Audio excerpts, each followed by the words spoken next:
Snow fell in slow, drifting veils across dry river crossing. The main street lay frozen under pale morning light, boards and rooftops rimmed in white frost. Horses steamed gently at their hitching rails. Folks stood clustered near the mercantile porch, shawls and coats wrapped tight. Their faces held that winter-hard expression of people who had seen too much and given too little back. Juniper Hale stood alone at the street center, her boots half sunk in slush. The cold bit through her worn stockings, but shame burned hot enough to keep her upright. She kept her chin lifted, though her breath trembled. The shawl at her shoulders, faded rose thread, mended so many times its edges were a quilt of old memories, fluttered like a torn flag surrendered to the wind. "You owe me, girl," Silas Greeley said, voice loud enough to strike the windows with echo. His fur coat hung heavy, black pelts glistening with snowmelt. "1 week under my roof. 1 meal a day. Would enough for you not to freeze. And you think you can just walk away?" A murmur moved through the crowd. Nobody met Juniper's eyes. They knew what kind of man Greeley was. They simply did not care enough to interfere. Juniper swallowed hard. "I worked for it," she said, though the words came thin and quiet. "Cleaning, mending, tending your horse with the split hoof. I paid my keep." Greeley's smile twisted like rope. "Is that so? Because I remember you sleeping under my roof. And shelter," he spread his hands, "comes at a price." A few townsfolk shifted. Not from sympathy. From discomfort. Juniper said nothing. Silence was sometimes the only weapon left to someone with nothing. "Say it then," Greeley pressed. "Say your mind to command as payment." Her heartbeat roared. Her breath stuck in her chest. Then another voice broke across the street, low, deep as winter thunder. "She is not yours." The crowd stilled. A towering Cherokee man stepped forward from near the blacksmith's forge. Broad-shouldered, wrapped in a winter coat patched with hides. Snow steamed against his hair, bound back with leather. His eyes were quiet amber like a fire banked low. He held a small bundle close to his chest, swaddled in deerskin. Only the faintest breath showed the child within. Why a red elk? A man who spoke little. A man whose wife had died birthing the infant he now carried everywhere, as if the child were the last flame in his world. Greeley lifted his chin. "This is none of your concern." Wyatt did not blink. "I am making it mine." Juniper stared at him, unable to understand. She had never spoken to him. Nothing tied them together but the same cold ground. Reverend Cyrus Finch emerged from the mercantile's doorway, his silver cross glinting. "Let us keep our tempers," he said, voice falsely gentle. "The girl has no home. She will only suffer if she continues wandering. And the child," he nodded toward the bundle, "will not last long in such conditions. It may be best to let the church take the infant." Something inside Wyatt sharpened. "No," he said. Finch sighed like he pitied him. "You are grieving. A child needs milk, warmth. She has both. Not enough to last the winter." Wyatt's fingers trembled. Barely. But enough for Juniper to see the truth. The baby was weakening. And this scene was not about her, not truly. It was about a life too small to defend itself. Juniper stepped closer, though she did not know why. Greeley smiled again. "You see? No home. No claim. Any of us could step in. You don't even have a wife to say she's yours." Wyatt turned to Juniper. His eyes met hers. Steady. Grieving. And asking. "If you would," he said quietly, words meant for her though everyone heard. "If I say you are my wife just for 1 week, they cannot take her. I must reach my people's winter lodge. There will be warmth and milk. She can live. But I cannot make the journey alone." Juniper felt the world narrow. A single choice. She had no home to lose. No reputation left to protect. Shame had trailed her like dust. But here was something that mattered. A child's breath. A small hand curled into life. Juniper laid her hand on the deerskin bundle. The baby stirred, warm against her fingers. She looked at Greeley. Then at the Reverend. Then at the silent crowd. "I am his wife," she said, voice steady. "And this child is ours." The street exhaled. Greeley stepped back, his pleasure souring into something darker. But he said nothing. Not now. Wyatt's shoulders eased. A small, quiet thing. But Juniper felt it. The silence that followed was not approval but restraint. People glanced at one another, measuring consequences. A claim made in the open held weight here, and no one wished to be the first to break it. Reverend Finch folded his hands. "Then may the Lord bless this union," he said, though his eyes remained cold. Greeley gave a short laugh. "Enjoy the winter, red elk." He turned away without another word. The crowd drifted off soon after, conversation low and uneasy. Juniper understood then that Waya had not asked for pride, nor for show. He had asked for the child's chance to live. Waya adjusted the small bundle. "We should go," he murmured. "She needs warmth." Juniper nodded and stepped to his side. Together they left the street behind, snow closing softly around their footprints. Juniper felt the weight of the moment settle slowly, like snow layering roof and branch. She did not know this man, nor the road ahead, nor whether the lie they spoke would collapse under its own fragile shape. But the child's faint breath against the cold air anchored her resolve. Some truths were chosen, not born. The cabin stood at the edge of the pine woods, its roof bowed under winter weight, logs darkened with age and storms. Smoke drifted thinly from the chimney, a ghostly thread unraveling into the white sky. Juniper followed Waya up the narrow trail, her boots crunching through crusted snow. Each breath stung her lungs. The cold was deeper here, untouched by the small warmth of town. The baby's faint murmurs rose and fell against Waya's chest, as though she dreamed of warmer worlds. Inside, the cabin was spare. One table, 2 stools, a narrow bed of fir branches and quilts worn by long use. A cradle sat near the hearth, carved from cedar, its edges smoothed by hands that had hoped to fill it with life. That hope lingered still, though the mother's hands were gone. Waya set the baby down in the cradle with a careful grace, as though each motion had been practiced 1,000 times. Juniper removed her shawl and draped it beside the small sleeping form. The fire flickered low, embers pulsing like tired hearts. Waya knelt to stir them, adding sticks with slow precision. The silence stretched not as emptiness, but as something waiting. Juniper felt the weight of her decision settle fully now. In town, words had been smoke. Here they were walls and roof and winter nights stretching long. She did not regret them, but she understood them. Waya poured water from a clay jug into a small pot, setting it over the fire. "She needs warmth more than anything," he said, voice low. "Her lungs are weak. I do what I can." Juniper nodded. "What do you feed her?" "Goat's milk mixed with pine needle tea. It is not enough." She glanced at the cradle. Little Star's breaths were small, quick, like a bird's. Juniper knelt and touched the child's hand.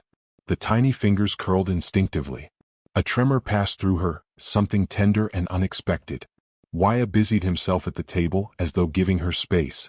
"There is work to be done. Snow blocks the roofline. The woodpile is low." "I can help," Juniper said. He looked at her, really looked, for the first time.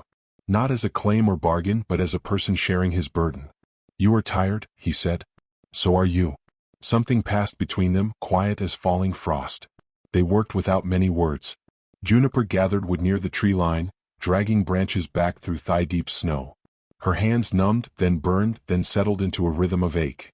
Waya climbed the roof with a long-handled rake, sweeping snow off in careful strokes so the cabin would not collapse under winter's weight. When they paused, breath steaming in the frozen air, they did not speak. They did not need to. Inside again, Juniper's fingers fumbled with the pot over the fire. The stew she tried to make tasted thin and bitter. She bit her lip, ashamed. Wyatt tasted it without comment. Then he added a handful of crushed dried berries and a pinch of salt from a small leather pouch. He stirred it once and handed the bowl back to her. "It is better," he said simply. She tried it again. It was. That night, wind howled outside, rattling the shutters like restless spirits. The fire cast long shadows over the cabin walls. Wyatt sat on the floor near the cradle, his back against the bed frame, the child cradled in the crook of his arm as he fed her with a small carved spoon. Juniper watched from the opposite side of the hearth. "You loved her mother deeply," she said before she could stop herself. Wyatt's eyes did not lift, but something in his face shifted. "Yes." Juniper waited, but no more words followed. He did not owe her his grief. She had no right to it. She respected the silence that held it. The baby coughed suddenly, a small, strained sound that cut through the room like a blade. Wyatt straightened at once. Juniper moved without thinking, reaching the cradle as he did. The child's breaths came fast and shallow. Juniper remembered a winter when she was younger, sitting at her mother's bedside as sickness hollowed the air. She remembered wet cloths folded on fevered skin, whispered songs to soothe the trembling.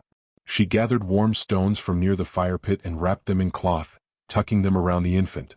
She lifted the child and held her close, rocking slowly, breathing warm air against the baby's cheek. "Hush now," she murmured. "There you are. Stay with us. Don't slip away." Wyatt watched her. His face was a landscape of pain held still. Juniper did not look away. They stood like that, two strangers tied by the life between them. Minutes passed. The baby's breathing steadied. Her eyelids fluttered, not struggling now but resting. Juniper let out a long, shaking breath. Wyatt did as well. He placed his hand lightly on Juniper's sleeve. The touch was brief, no more than an acknowledgement, but it held the weight of everything unspoken. "Thank you," he said. The words were not polite. They were raw. Juniper felt warmth spread through her that had nothing to do with the fire. The next day settled into rhythm. Juniper warmed stones each morning, cut wood in measured stacks, swept frost from the inside window panes. Wyatt trapped rabbits and checked snares, returning with meat and pine boughs. When he carved, she mended. When she stoked the fire, he watched the child. They spoke in small fragments. "Storm tonight." "Yes." She smiled in her sleep. "She does that sometimes." Nothing more was needed. One evening, after the sky turned violet and the pines glittered with ice, Juniper stepped outside. The air was so still it held every sound, the distant owl call, the creak of snow-laden branches. She wrapped her shawl tighter and listened to her own heartbeat. Footsteps approached softly, careful not to startle. Wyatt stopped beside her, looking over the same winter world. "You do not ask where my people's lodge is," he said. "I assume you'll tell me when we're meant to go." "Yes." Silence. A shared one. The kind that carried its own warmth. "You are strong," Wyatt said. Juniper shook her head, snow catching on her lashes. "No. I just keep going. That is strength." The wind lifted lightly then, swirling snow around them in a slow dance. She felt suddenly seen, not claimed, not pitied, but understood. Inside, the baby gave a soft cry. Juniper and Wyatt turned at the same moment. They moved together. The morning came pale and brittle, snow crusted hard over the world, making every step sound loud enough to break the silence. Juniper had just finished splitting kindling when she heard the crunch of hooves down the slope. She knew before she saw them. Some things the body remembers before the mind catches up. She straightened slowly, fingers tightening around the axe handle. 3 riders pushed through the pine shadows, fur coats, rifles slung careless. Silas Greeley rode at their front, seated tall on a dapple-gray horse. Frost clung to his beard, and his eyes glittered with the grim satisfaction of a man who has come to collect. Wyatt stepped from the cabin door without needing to be called, the baby safe inside, cradled in blankets warmed near the fire. He did not take up a rifle. He didn't need one. His presence alone seemed to steady the cold air. Silas smiled like a wolf baring teeth. "Mighty cozy little homestead you've got here." Juniper lifted her chin. "You're not welcome here. That depends on who holds claim." Silas tapped his gloved fingers against his saddle horn. "Word reached me that you've gone and married yourself. That true?" His gaze landed on her shawl. On the cradle glimpsed through the open doorway. Wyatt." Juniper forced her breath steady. "Yes." Silas leaned forward as if savoring the word. "Funny. You never mentioned any husband when you stayed under my roof." "You knew I was alone," she said. He shrugged. "Debts still due." Wyatt stepped in front of her, without haste, without threat, simply making it known she did not stand alone. "You will leave," Wyatt said softly. The snow seemed to still around his voice. One of the ranch hands snorted. Another gripped the butt of his rifle, half daring, half afraid. Silas dismounted slowly, boots sinking deep. "Now see, this is exactly what I'm talking about. You folk think you can just claim something and make it yours. A woman, a child, a future. But property," he smiled cold and wide, "needs proof." Wyatt's gaze did not waver. "She is not property." Silas laughed. "Maybe not to you. But the law doesn't live in your cabin. The law lives in town. Under my roof." Juniper felt the old panic crawl up her ribs, but she fought it down. She would not go back. Not to silence. Not to hunger. Not to being held like an owed thing. "The baby is mine," Wyatt said. "Born of my wife's blood." Silas's expression flickered. Something hungry moved under his skin. "An orphan fetches good coin in the world. You haven't the means to keep her. Winter's too deep. Storm's coming. I'm doing you a mercy." Juniper stepped closer to Wyatt. "We don't need your mercy." One of the ranch hands raised his rifle as if to punctuate the threat. But Wyatt didn't move, not a muscle. He simply looked at the men like he was seeing something small. The air felt tight as a snare wire. "Leave," Wyatt repeated. Still quiet. Still final. For a long moment, the wind was the only thing that moved. Then Silas spat into the snow. 1 week, he growled. If you're still here in 1 week I come back. With law at my side. And I take what's owed. He mounted, jerked the reins, and the riders turned and vanished into the pines. The silence they left behind felt heavier than any sound. Juniper lowered the axe slowly. He'll come back. Yes, Wyatt said. And he'll bring more men. Yes. The baby cried inside the cabin, thin and weary. Juniper moved to her without thinking. Wyatt followed, closing the door behind them against the world. Little Star's face was flushed, breath fast and sharp. Juniper pressed her to her chest, feeling the tremble of effort in that tiny body. Wyatt touched the child's brow and his jaw tightened. The storm is coming tonight, he murmured. If we stay here the cold will take her. If we leave the snow may take us. Juniper held the child closer, rocking her gently. What is the distance to your winter lodge? A day's travel in clear weather. Wyatt glanced toward the shuttered window. This storm will cut that in half. Only one path stays open in deep snow, across the high ridge. Juniper had seen that ridge once from a far safe distance. Jagged. Wind-beaten. A place where the world tried to throw you back. Can we make it? She asked. We must. There was no argument. No other road, no other choice. The decision was made in the quiet grief of necessity. Juniper packed the blankets. Wyatt lashed snowshoes and dried meat to a travel frame. The cabin that had begun to feel like the shape of safety now looked like something temporary, something that belonged to another life already fading behind them. When they stepped outside, the sky had dimmed to iron. Snow began to fall in bitter flakes, sharp-edged. Wyatt wrapped the baby against his chest, beneath layers of hide and wool. Juniper pulled her shawl tight, tucking the corners to keep the wind from stealing her warmth. They moved into the pines, leaving only shallow impressions in the snow at first. But as they climbed, the drifts deepened. Wind tore through the trees, stinging their faces. Wyatt carried both child and the greater burden of supplies. Juniper kept pace beside him, refusing to fall behind. Hours passed. The ridge rose before them, white, bleak, merciless.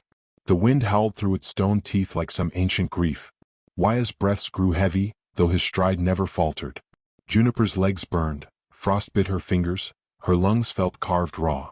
But she said nothing. The child's faint breaths were the only rhythm that mattered. Halfway up the ridge, her boots slipped on ice hidden beneath snow. She pitched forward, catching herself with her bare hands. Pain jolted up her arms. The world tilted. Snow roared past her ears. Wyatt turned instantly. Juniper tried to stand, but her legs folded beneath her. The cold slammed into her bones, rushing in like something that had been waiting.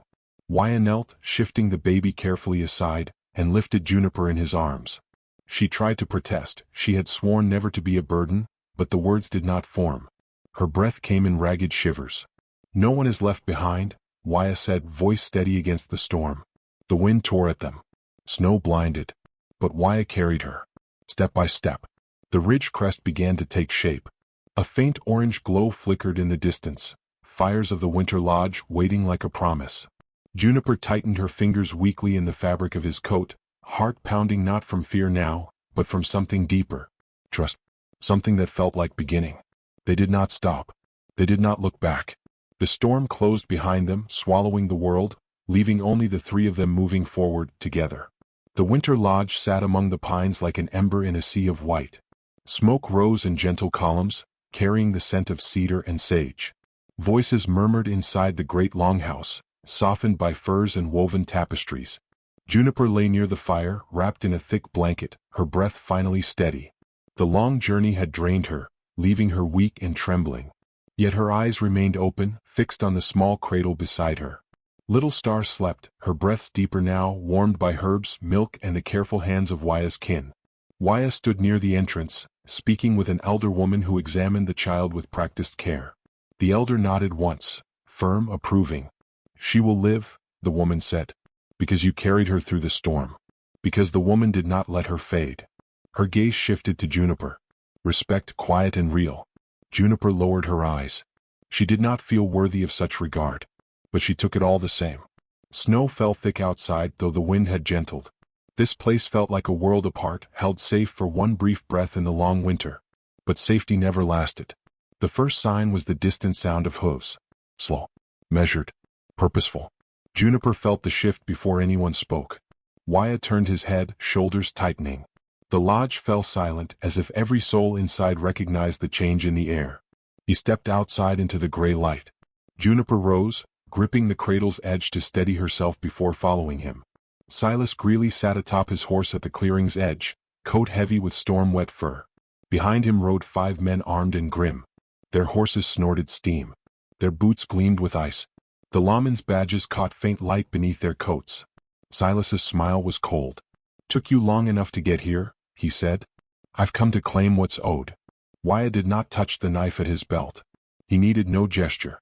His stillness was enough. "There is no debt." Silas laughed. "It isn't about debt anymore. It's about principle. A man can't just walk off with what belongs to another. A woman, a child, a life. Folks will start thinking they can just choose things for themselves." Juniper stepped forward, though she could barely feel her feet. "I chose this. You can't take me back." Silas's eyes slid to her, cold as lake ice. "Girl, you chose nothing. You were running. I offered shelter. That gives me claim." "No," Juniper said, steady as the frozen ground beneath her. "It gives you memory. Nothing more." The lead lawman leaned from his saddle. "Let's settle this clean. The child must be inspected. If she's not his by marriage, she can be taken to town custody." Wyatt's jaw tightened. "You will not take her." Silas raised his hand. "Bring me the child."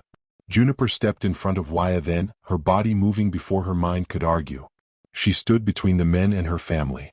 Her shawl whipped in the wind, torn and frayed but held tight.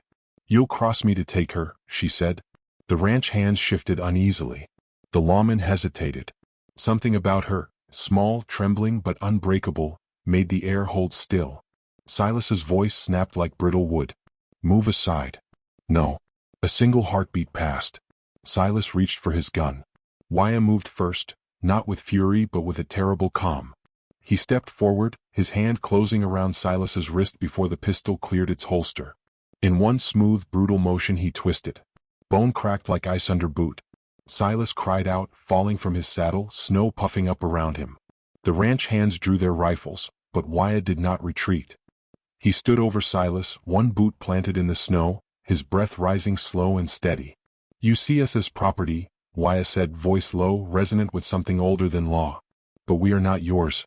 Not hers. Not mine. We belong only to the lives we choose and the ones we protect." Silas clutched his broken wrist, gasping, fury twisting his face inside out. But he saw the lodge warriors gathering now, bows drawn, spears held firm. He saw the lawman shift uncertainly. This was not a place ruled by his reach. "You think this ends it?" he spat. "You'll always be running." Wyatt looked to Juniper. She met his eyes and felt something anchor inside her. Not fear, not hope, but certainty. "We are not running anymore," she said. Silas's gaze flickered. Something in it, recognition of defeat, dulled the sharp edges of his rage. He gave the slightest nod to the lawman. Surrender shaped not by acceptance, but by the knowledge that force would only break him further. The men turned their horses and rode back into the snowfall, shapes dissolving into white. Silas lingered a moment longer, breath harsh, eyes dark with something unsaid. Then he mounted and followed, swallowed by the winter woods. Silence settled again, but it was different now, full not hollow. Juniper's legs buckled then, not from fear but from the release of it. Wyatt caught her before the ground could. His arms, solid and steady, wrapped around her as though they had always belonged there. Their foreheads touched, snow gathering softly in their hair. No grand declaration passed between them. Just a truth, shared in breath and quiet presence. Inside the lodge, Little Star stirred and gave a small, contented sound. Spring arrived slowly. Snow melted in gentle rivulets, feeding the streams, bringing green shoots to the valley floor. Juniper walked outside carrying the baby on her hip, her shawl patched again, this time with careful stitches of red thread. Wyatt sat near the lodge entrance, carving a new cradle from fresh wood. Designs were etched along its edge. Mountains, pine trees, 3 figures walking side by side. The cradle glowed in the sunlight, warm and golden. Juniper approached. Wyatt looked up, not questioning, not asking, simply seeing her. "No more pretending," he said quietly. She found her answer already waiting in her chest. "I'm staying." Little Star cooed, reaching a tiny hand toward the cradle that would soon be hers. Snowmelt trickled. The world breathed. And 3 sets of footprints led forward into spring.